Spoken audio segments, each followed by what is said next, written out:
નમસ્કાર વિદ્યાર્થી મિત્રો, વાલી મિત્રો. તો આજે કાનન.co ખાતેથી મારી સાથે એક વ્યક્તિ ઉપસ્થિત છે.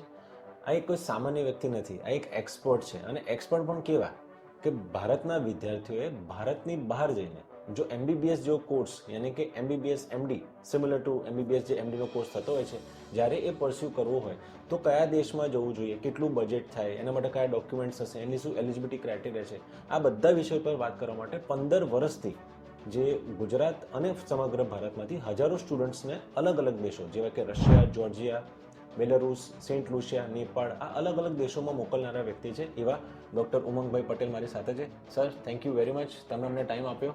આજે કાનનના જે વિદ્યાર્થીઓ છે એમને માર્ગદર્શન મળી રહે એના માટે અમે તમને બોલાવ્યા, તમે માન રાખીને આવ્યા. ખૂબ ખૂબ આભાર સર. Thank you sir. હવે સ્ટુડન્ટ્સ, હું તમારા વતી જેટલા પણ સ્ટુડન્ટ્સ હું મળું છું, જેટલા પણ ક્વેશ્ચન્સ એમના મને મળતા હોય છે, એ ક્વેશ્ચન્સ હું સરને આજે પૂછવાનો છું. સર બાય ધ વે પોતે કંપની ઓન કરે છે. સરની કંપનીનું નામ છે મેકિંગ ડોક્ટર્સ. અને તમને જાણીને આનંદ થશે જેટલા પણ કાનનના વિદ્યાર્થીઓ છે કે કાનન અને મેકિંગ ડોક્ટર્સ એમણે ટાઈઅપ કર્યું છે. અને હવેથી અમે ભેગા મળીને સ્ટુડન્ટ્સને સેવા આપીશું. જે પણ સ્ટુડન્ટ્સની ઈચ્છા છે કે એ લોકો વિદેશમાં અભ્યાસ કરે, યા તો એવા પણ સ્ટુડન્ટ છે કે જેમણે ઓલરેડી વિદેશમાં અભ્યાસ કરી લીધો છે, યાની કે જેમને એમબીબીએસ યાની કે એમડી કરી લીધું છે જોર્જિયામાંથી કાં તો રશિયામાંથી, એવા સ્ટુડન્ટ્સને પણ જો આગળ પીજી કરવું હોય, માસ્ટર્સ કરવું હોય તો Kanan will be helpful for them. અને જે પણ સ્ટુડન્ટ્સ જેમણે અમે 12th કર્યું છે એમને હવે એમબીબીએસ કરવું છે તો એમને પણ અમે હેલ્પ પૂરેપૂરી કરીશું. Right sir? સો સર, પહેલો મારો પ્રશ્ન એ છે કે જે મોટાભાગના સ્ટુડન્ટ્સ હોય છે અને જેમની ઈચ્છા હોય છે કે હું એમબીબીએસ અબ્રોડ કરું, તો આની પાછળ ઘણી વખત મજબૂરી બી હોય કે ઇન્ડિયામાં કદાચ પર્સન્ટેજ ઓછા હોય, તો ઇઝ ઇટ ટ્રુ કે ફક્ત એવા છોકરા જ હોય છે કે પછી મતલબ કોઈ પણ આજે સ્ટુડન્ટ બેઠો હોય વિચારે કે મારે એમબીબીએસ વિદેશમાંથી કરવું જોઈએ, તેની પાછળના મુખ્ય કારણો શું હોય છે? આમાં બે વસ્તુ બહુ ઇમ્પોર્ટન્ટ છે કે લાઈક અત્યાર સુધી લોકો એવું વિચારતા હતા, લોકોની આવી મેન્ટાલિટી હતી કે ભાઈ મારે એમબીબીએસ કરવું છે અને સમહાઉ બીકોઝ ઓફ ઇન્ડિયામાં સીટ્સ ઓછી છે અને બજેટ વાઇઝ જોવા જાવ તો એના પૈસા હાઈ છે, એના કારણે લોકો એવું વિચારતા હતા કે ભાઈ મારું એમબીબીએસ અહીંયા નહીં થઈ શકે મારા બજેટમાં, તો હું ફોરેન જાઉં, અને કાં તો મને અહીંયા એડમિશન નથી મળતું તો હું ફોરેન જાઉં. રાઈટ. પણ રિયલિસ્ટિક સિનારીઓ લાસ્ટ 3 to 4 યર્સથી બહુ ઘણો ચેન્જ થઈ ગયો છે.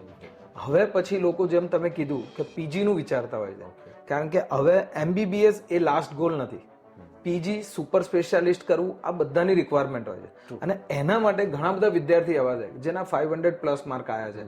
They do not want to spend their money, કે જે લોકોને એવું છે કે ભાઈ હું અહીંયા 1 કરોડ રૂપિયા શું કરવા ખર્ચું, જ્યારે મને ફોરેનની સારી કન્ટ્રીઝમાં જેવી રીતે જોર્જિયા છે, રશિયા છે, આ બધી કન્ટ્રીઝની અંદર ગવર્મેન્ટ યુનિવર્સિટીઝમાં, વર્લ્ડ રેન્કિંગ વાળી યુનિવર્સિટીમાં, ECFMG, WHO, AMC એપ્રુવડ યુનિવર્સિટીમાં જ્યારે તમારી ડિગ્રી થતી હોય તો સૌથી મોટો ઇમ્પોર્ટન્ટ પ્રશ્ન તે આગળ એ લોકોના મનમાં એ આવે કે હું અહીંયા આટલા બધા પૈસા ખર્ચીને પછી પાછળથી મારે પીજી માટે જો અબ્રોડ જવું હશે તો એ સ્ટેપ ઓપન જ છે.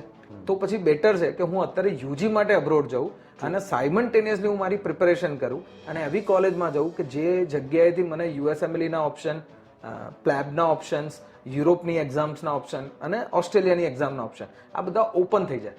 એટલા માટે હવે ફક્ત પૈસા અને સીટ્સ ન મળવી એ રીઝન નથી, પણ હવે લોકો ફોરેનમાં સેટલ થવાના એસ્પેક્ટથી પણ એમબીબીએસ ફોરેનમાં કરવા જતા હોય છે. રાઈટ. તો સર, તમે જે પ્રમાણે કીધું કે ફોરેનના બહુ બધા રીઝન્સથી સ્ટુડન્ટ્સ જાય છે, તો અમારા પણ બહુ બધા સ્ટુડન્ટ્સ છે જેમને મળવા માટે આવે છે, જેમની ઈચ્છા હોય કે અમારે બી સ્ટડી અબ્રોડ કરવું છે. અમે એમને અમુક ઓપ્શન્સ પણ આપીએ કે ચલો રશિયા જતા રહો, જોર્જિયા જતા રહો, પણ આ 2 કન્ટ્રી તો છે જ. આ સિવાય પણ બીજી કઈ મેજર કન્ટ્રીઝ છે જ્યાં ઇન્ડિયાના છોકરા ટેકનિકલી મતલબ વર્ષોથી ભણવા જઈ રહ્યા છે? એક ટ્રેડિશન છે કે ઇન્ડિયાથી બહુ બધા છોકરા રશિયા જાય ભણવા માટે, જોર્જિયા જાય, અને આની પાછળના મુખ્ય રીઝન્સ કેમ, આ દેશોમાં જ કેમ વધારે સ્ટુડન્ટ્સ ભણવા માટે જાય છે? આમ ઓવરઓલ વિચારીએ ને તો લગભગ લાસ્ટ 30-40 યર્સથી ઇન્ડિયન સ્ટુડન્ટ્સ એ અબ્રોડમાં ભણવા જતા હોય છે, સ્પેશિયલી મેડિકલ માટે. અને જે મેડિકલ કાઉન્સિલ ઓફ ઇન્ડિયા જે 2019 પછી ડિઝોલ્વ થઈ ગયું અને એનએમસી બની ગયું, તો મેડિકલ કાઉન્સિલ ઓફ ઇન્ડિયાએ પણ 2004 પહેલા કોઈ પણ એક્ઝામ કાં તો કોઈ પણ એના રૂલ્સ રેગ્યુલેશન બનાવ્યા નતા. એ પહેલા પણ વિદ્યાર્થીઓ ચાઇના છે, નેપાળ છે, બાંગ્લાદેશ છે, કઝાકિસ્તાન છે, કિર્ગિસ્તાન છે, આ બધી જગ્યાએ ભણે છે. અને હાલમાં પણ એવા નવા ઘણા બધા કન્ટ્રીઝ છે કે યુરોપિયન કન્ટ્રીઝમાં પણ એમબીબીએસ માટે જતા હોય છે. મેજર સ્ટુડન્ટ્સ જે જતા હોય છે એ સોવિયતના કન્ટ્રીઝમાં જતા હોય છે, કે જે જૂનું સોવિયત યુનિયન હતું, એટલે કિર્ગિસ્તાન, Uzbekistan, Kazakhstan, Russia, Georgia, Belarus છે, આ બાજુ જોર્જિયા છે તો એની પાછળ અર્મેનિયા છે, એમાં પણ ઘણા સ્ટુડન્ટ જતા હોય છે. સાયમલ્ટેનિયસલી નવી કન્ટ્રીઝમાં અત્યારે તિમોર લેસ્તે છે કે જે જગ્યાએ ઇન્ડિયન સ્ટુડન્ટ્સ જવાનું સ્ટાર્ટ કર્યું છે. એવી રીતે કેરેબિયન આઇલેન્ડ્સ છે કે જેની અંદર યુએસ ડ્રીમર્સ હોય છે કે એ લોકો સેન્ટ લુસિયા છે, બાર્બાડોસ છે, બેલીઝ છે, કુરાસાવ છે, આ બધી કન્ટ્રીમાં જતા હોય છે. આ સ્ટુડન્ટ્સ ત્યાં આગળ મેડિકલ ભણી અને પછી એ લોકો ઇન્ડિયાના ઓપ્શન માટે આવતા હોય છે કે ભાઈ ત્યાં આગળ MBBS કરો, ઓછા પૈસામાં કરો, સારી ટેકનોલોજી સાથે, સારા સ્ટાફ, ઇનફ રિક્વાયરમેન્ટ હોય એની એ પ્રમાણે ફૂલફિલ થતી રિક્વાયરમેન્ટ પ્રમાણે બધું જ ભણે છે. અને ત્યારબાદ ઇન્ડિયામાં આવી નેક્સ્ટની એક્ઝામ જે ફોરેન મેડિકલ ગ્રેજ્યુએશન એક્ઝામ જે હવે નેશનલ એક્ઝિટ ટેસ્ટ થવા જઈ રહી છે, તો એ એક્ઝામ આપી અને ઇન્ડિયામાં પ્રેક્ટિસ કરે છે. અને ઘણા બધા સ્ટુડન્ટ્સ એવા છે કે જે આ એક્ઝામની બદલેમાં એ લોકો US, કેનેડા, ઓસ્ટ્રેલિયાનો પાથવે સિલેક્ટ કરતા હોય છે. True sir. તો સર આ પાથવે થઈ ગયું, એની સાથે ત્યાં ભણવાનું પણ થઈ ગયું, પણ એઝ અ સ્ટુડન્ટ તો ભણવા માટે જશે, તો ભણતી વખતે દરેક સ્ટુડન્ટના દિમાગમાં ક્વેશ્ચન આવે કે જેમ કે ઇન્ડિયામાં MBBS કરવું એટલે બહુ ડિફિકલ્ટ, એને નાનપણથી જ કહેવામાં આવે કે બેટા મિનિમમ 90% લાવવા પડશે, અને હવે તો જ્યારથી નીટ આવી ગયું ત્યાર પછી તો નીટમાં તારે મિનિમમ 550 કે 600નો સ્કોર કરવો પડે. તો આ બધા જે દેશ તમે કીધા, આ દેશમાં જોઈને ભણવું હોય તો કેટલી એની એલિજિબિલિટી ક્રાઇટેરિયા શું છે, કેટલાનો પર્સન્ટેજ લાવવા પડે, નીટની શું રિક્વાયરમેન્ટ છે, એના પર થોડુંક જો તમે મેજર જે સ્ટુડન્ટ્સ ફોરેનમાં અબ્રોડમાં MBBS કરવા ઈચ્છા રાખતા હોય છે એ લોકો માટે સૌથી સારી વસ્તુ એ છે કે NMC નેશનલ મેડિકલ જે કમિશન છે ઇન્ડિયન ભારત સરકારનું, એને 2021માં એક ગેઝેટ બહાર પાડ્યું છે કે ભાઈ આ કરિક્યુલમ જે ભણાવતા હોય, જે લોકો ઇન્ટર્નશીપ આપતા હોય, મિનિમમ 54 મંથ્સનું સ્ટડી પેટર્ન હોય, આવા ઘણા બધા ગાઈડલાઇન્સ એમને આપેલા છે. એ ગાઈડલાઇન્સમાં જે બી યુનિવર્સિટી જે બી કન્ટ્રીની ફોલ્સ થતી હોય એ બધી જ યુનિવર્સિટીમાંથી MBBS વેલિડ છે.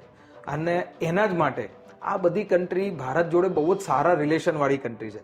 વર્ષોથી આ બધી જ કન્ટ્રીના રિલેશન ઇન્ડિયા જોડે બહુ જ સારા છે. એટલા માટે એ લોકો પણ ત્યાં આગળ એડમિશન પ્રોસેસ માટે મેજર કન્ટ્રી એ ઓરલ ઇન્ટરવ્યૂ લેતા હોય છે, અમુક કન્ટ્રીમાં રિટર્ન ઇન્ટરવ્યૂઝ હોય છે, રિટર્ન એક્ઝામ હોય છે, અને સાથે સાથે જે 12થની રિક્વાયરમેન્ટ છે એ એઝ પર ધ NMC કે ભાઈ 12થની અંદર એ 50% ઓપન કેટેગરીમાં અને OBC SC STમાં 40% હોવા જોઈએ વિથ પ્રેક્ટિકલ, અને નીટની અંદર એ ક્વોલિફાઈ હોવા જોઈએ, જે દર વર્ષે ગવર્મેન્ટના રૂલ્સ પ્રમાણે જેમ આ વખતે 162 માર્ક્સે ક્વોલિફાઈ છે, 127 માર્કે ક્વોલિફાઈ છે, એવી રીતે એવરી યર જે કટ ઓફ એનો રિક્વાયરમેન્ટ કટ ઓફ હોય એ કટ ઓફ પ્રમાણે એલિજિબલ હોય તો એ ફોરેનની યુનિવર્સિટીમાં એડમિશન લઈ શકે છે. સમ યુનિવર્સિટીઝ ઇન ફોરેન કે જે લોકો પોતાની રિક્વાયરમેન્ટ અલગ રાખતા હોય છે, એમાંથી કોઈક એકાદ લાઈક 10% યુનિવર્સિટીઝ એવી હોય છે કે જેમાં તમારા માર્ક્સ ઇમ્પોર્ટન્ટ હોય કે 12થમાં તમારા 60 છે, 80 છે, તો you are eligible four scholarship as well. ત્યાંની રિક્વાયરમેન્ટ પ્રમાણે તમારા જેટલા પર્સન્ટેજ 12થમાં વધારે હશે એટલું તમારા જોડે સ્કોલરશિપના ચાન્સ વધી જતા હોય છે. વધી જાય. True sir. સ્કોલરશિપની વાત થઈ તો ત્યાં મને એના રિલેટેડ બીજી બી એક વસ્તુ યાદ આવી ગઈ કે જ્યારે બી સ્કોલરશિપ જોઈએ તો છોકરાએ બહુ બધું ડોક્યુમેન્ટેશન કરવું પડે. તો આજે આ વિડીયો જોશે, આઈ એમ શ્યોર બહુ બધા સ્ટુડન્ટ્સ અને ઇવન એમના પેરેન્ટ્સ આ વિડીયો જોઈ રહ્યા છે, અને જે પણ સ્ટુડન્ટ્સ છે જેમની ઈચ્છા હોય કે મારે સ્ટડી અબ્રોડ વિશે કંઈક જાણવું છે, મારે MBBS અબ્રોડ વિશે જાણવું છે, મારે ગ્લોબલ ડૉક્ટર બનવું છે, ફક્ત ઇન્ડિયાનો ડૉક્ટર નથી બનવું, તો એ બધા વિદ્યાર્થીઓને હું આમંત્રણ આપી રહ્યો છું કે આપ નિયરેસ્ટ કાનન બ્રાન્ચ વિઝિટ કરો, અને ઇફ ઇટ ઇઝ પોસિબલ જે અમારી હેડ ઓફિસ છે વડોદરામાં એને ખાસ વિઝિટ કરો. હું ખાસ તમને મળીશ અને હું પૂરેપૂરું માર્ગદર્શન તમને આપીશ, પરંતુ આ વિડીયોના માધ્યમથી થોડું સ્ટુડન્ટ્સને ડોક્યુમેન્ટેશન વિશે નોલેજ આપીએ કે આજે એમને એડમિશન લેવું હોય તો કયા કયા ડોક્યુમેન્ટ્સ જોઈશે. મેડિકલ એડમિશન છે ને એ સૌથી ઇઝી પ્રોસેસ છે, અને એના માટે ખાલી તમારું 10th 12thની માર્કશીટ છે, નીટનું રિઝલ્ટ સ્કોર કાર્ડ છે, તમારું આધાર કાર્ડ અથવા જો પાસપોર્ટ હોય તો સ્ટાર્ટિંગમાં પાસપોર્ટની રિક્વાયરમેન્ટ એડમિશન પ્રોસેસ માટે નથી હોતી, ઇન્વિટેશન પ્રોસેસ માટે હોય છે.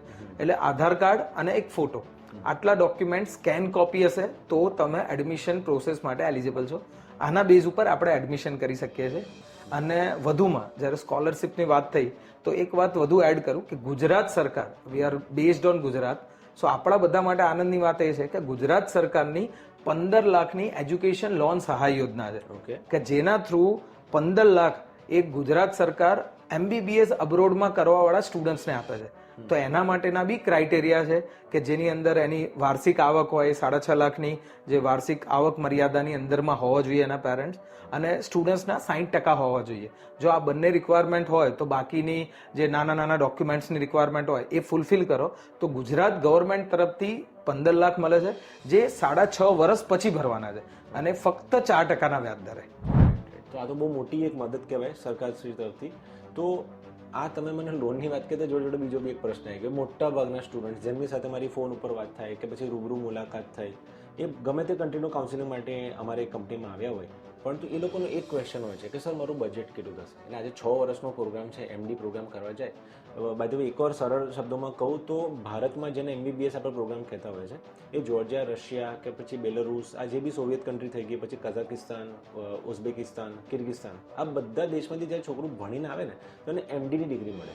તેને MD કહેતા હોય છે, but that is equivalent two India's MBBS, right? તો હું જ્યારે MBBS MD કહેતો હોઉં, સો કે પછી અમારી ટીમમાંથી કોઈ પણ જ્યારે કહેતું હોય, ડોન્ટ ગેટ કન્ફ્યુઝ. ઇન્ડિયાનું MBBS અને રશિયા કે જોર્જિયાનું MD that is equal, right? તો સર આ 6 વર્ષ ત્યાં ભણવાનું, તો 6 વર્ષ રહેવાનો ખર્ચો, ખાવાનો ખર્ચો, પાછું ત્યાં આવા જ જાય તો પછી ટિકિટનો બી ખર્ચો થાય, અને ત્યાં મેઇન કોસ્ટ તો તમારું ક્વોલિટી ટ્યુશન ફીસ. તો ટોટલ કેટલું બજેટ હોય? સસ્તામાં સસ્તી ક્વોલિટી લઈને આપણે ઉપર હાયર એન્ડ તરફ. સી મેજર અહીંયા જ બહુ મોટું ક્લિચ છે. બહુ બધા વિદ્યાર્થીઓને એવું છે કે જેમ US, કેનેડા, ઓસ્ટ્રેલિયા આ બધી જગ્યાએ જતા હોય તો એક વર્ષની ફી મિનિમમ 10-15 લાખ 20 લાખ સુધી હોય છે. રહેવાનો ખર્ચો મિનિમમ પર યરનો 5 થી 7 લાખ રૂપિયા હોય છે. તો બધાને એવું થાય છે કે એક વર્ષના 20-25 લાખ રૂપિયા ફીસ હશે. જો MBBSમાં પણ ઇન્ડિયામાં જો 1 કરોડ 1.5 કરોડ ફી હોતી હોય તો અબ્રોડમાં તો એનાથી વધારે હશે. પણ અહીંયા આપણા બધા માટે આનંદની વાત એ છે કે વિદેશની ગવર્મેન્ટ યુનિવર્સિટીઝે ઇન્ડિયા જોડે સારા રિલેશન હોવાથી ઇન્ડિયાના એજ્યુકેશન એગ્રીમેન્ટ્સ કરેલા છે, જેના થ્રુ ઇન્ડિયન સ્ટુડન્ટ્સ માટે એમને બહુ જ ઓછી ફીસ રાખેલી છે. જેમ મિનિમમ ફીસની વાત કરું તો જેમ રશિયા જેવી મોટી કન્ટ્રી છે એની ગવર્મેન્ટ યુનિવર્સિટી કે જે ઇન્ડિયન સ્ટુડન્ટ્સ માટે ફક્ત 1,80,000 વાર્ષિક ટ્યુશન ફી અને 9,000 રૂપિયા વાર્ષિક હોસ્ટેલ ફી, તમે એનો રહેવા ખાવાનો બધો જ ખર્ચો 6 વર્ષનો ભેગો કરો તો મિનિમમ બજેટ તમારું 17-18 થી 20 લાખ સુધીમાં તમારા બધા જ ખર્ચા આવી જાય છે. એટલે એક લોઅર મિડલ ક્લાસનો સ્ટુડન્ટ પણ આ ફીસ અફોર્ડ કરી અને જે અહીંયા ફક્ત ને ફક્ત ફાઇનાન્શિયલ બજેટ ન હોવાના કારણે એનું MBBS ની જગ્યાએ બીજા પેરામેડિકલ કોર્સમાં જવાનું વિચારતા હોય છે, એ વિદ્યાર્થી માટે આવી યુનિવર્સિટી જે ગવર્મેન્ટ યુનિવર્સિટી છે, લો બજેટ યુનિવર્સિટી છે, એ બહુ જ આશા સમાન છે. તો આનું ટોટલ બજેટ 18 થી 20 લાખમાં તમારું રહેવા જમવા સાથે 6 વર્ષનું આખું બજેટ આવી જતું હોય છે. અને બીજી બધી કન્ટ્રીઝમાં આપણે વિચારીએ કે ભાઈ જેની 2.5 લાખ 3 લાખ એવી ફીસ હોય, હાર સાઈડમાં જોર્જિયાની અંદર વિચારીએ તો લગભગ 30 to 35 lakhs, max to max 40 lakh સુધી અલગ અલગ યુનિવર્સિટીઝ છે જેની વાર્ષિક ફી સ્ટાર્ટ વિથ ધ $4,000 $4,500 પર યર હોય છે. એ જ વસ્તુ ઉઝબેક ની વાત કરીએ તો $3,500 હોય છે. કઝાકની અંદર અગેન $4,000 ની આજુબાજુમાં. ઓલમોસ્ટ હું એવું કહી શકું કે 20 થી 25 લાખના બજેટમાંથી સ્ટાર્ટ કરી અને મેક્સિમમ હાયર સાઈડમાં 50 લાખ સુધીમાં તમે વિદેશની સારામાં સારી કન્ટ્રીમાં સારામાં સારી યુનિવર્સિટીમાં તમારું ડોક્ટર બનવાનું સ્વપ્ન પૂરું કરી શકો. બિલકુલ સર. હવે આ તો આપણે મુલાકાત થઈ, જ્યારે ઓફિશિયલી આપણે મળ્યા, તમે અમને બધાને ટ્રેનિંગ આપી, અમે બધા શીખ્યા આ બધું. And at the time we decided કે આના પર એક વિડીયો બનાવવો જોઈએ કે જેથી આ નોલેજ એકદમ સરળ ભાષામાં સ્ટુડન્ટ્સ સુધી પણ પહોંચે અને પેરેન્ટ્સ સુધી પણ પહોંચે. અને મને એક કાનનના એમ્પ્લોયના રૂપમાં આપ સૌને જણાવતા આનંદ થાય છે કે અમે યાની કે kanan.co મેકિંગ ડોક્ટર્સની સાથે ટાઈઅપ કર્યું છે. હવે અમે પાર્ટનર્સ છીએ અને સાથે મળીને સ્ટુડન્ટ્સને હેલ્પ કરવાના છે.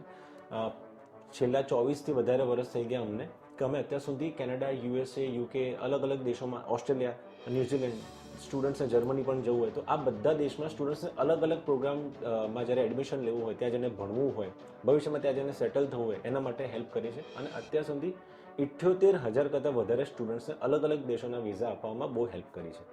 મનીષ સરનું આ વિઝન હતું કે આપણે હવે મેડિસિન ક્ષેત્રમાં બી ઇન્ડિયાના સ્ટુડન્ટ્સ હોય કે જેમને MBBSનો અભ્યાસ કરવો હોય વિદેશમાં, તો એના માટે આપણે હેલ્પ કરીએ પૂરેપૂરી. ઇવન જો એમનો અભ્યાસ થઈ ગયો હોય તો પાછા એને પછી PG કરવું હોય કે પછી PR લેવા હોય તો એમાં પણ હેલ્પ કરી શકીએ. એના માટે આપણે મેકિંગ ડોક્ટર સાથે હાથ મિલાવ્યો છે.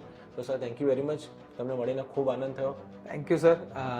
મારે એક વાત કહેવી છે કે જે બી વિદ્યાર્થીઓ, ઘણા બધા લોકો એવું વિચારતા હોય કે ભાઈ એડમિશન માટે, MBBS માટે કઈ જગ્યાએ જવું, શું કરવું, તો આજે કાનન ઇન્ટરનેશનલ કે જેનો 24 વર્ષનો એક્સપિરિયન્સ છે કે વિદેશની અંદર અલગ અલગ કન્ટ્રીમાં વિદ્યાર્થીઓને સેટલમેન્ટ સુધી હેલ્પ કરવામાં આવે છે.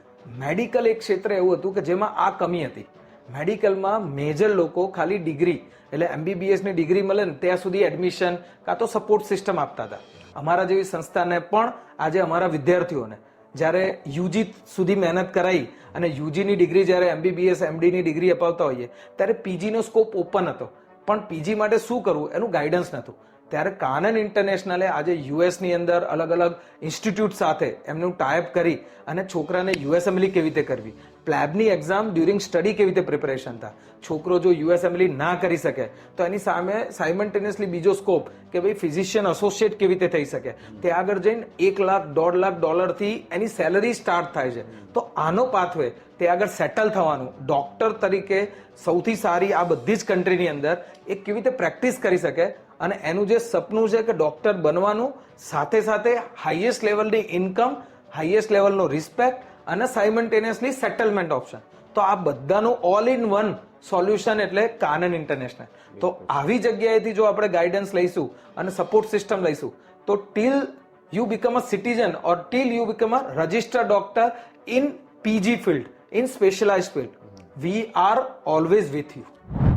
ગ્રેટ. સો ડિયર સ્ટુડન્ટ્સ, હવે આ વિડીયો તમે જો જાતે જોઈ રહ્યા છો, તમારા કોઈ પણ મિત્રો હોય કે જેમણે આ સાલ અથવા તો ગઈ સાલ પણ જો 12માની એક્ઝામ આપી હોય, 12 પાસ થયા, નીટમાં સારો સ્કોર કર્યો હોય, એ બધા સ્ટુડન્ટ સુધી આ વિડીયો પહોંચતો કરો, એમને પણ એન્કરેજ કરો. હું તો તમને એન્કરેજ કરી જ રહ્યો છું. Kanan head office Vadodara visit કરો અને મારી પાસેથી તમારું જે વિદેશમાં જવાનું સપનું છે, વિદેશમાં ભણીને MBBS કરવાનું સપનું છે, ડૉક્ટર બનવાનું સપનું છે, એ કેવી રીતે પૂરું કરી શકાય એની પૂરેપૂરી માહિતી મેળવો, એ પણ ડિટેલમાં. અને એક વસ્તુ ખાસ, જ્યારે પણ કાનનને વિઝિટ કરો, પોસિબલ હોય તો મમ્મી પપ્પાને લઈને આવજો. Right? So thank you very much sir. Thank you sir. ખૂબ આનંદ થયો. Thank you.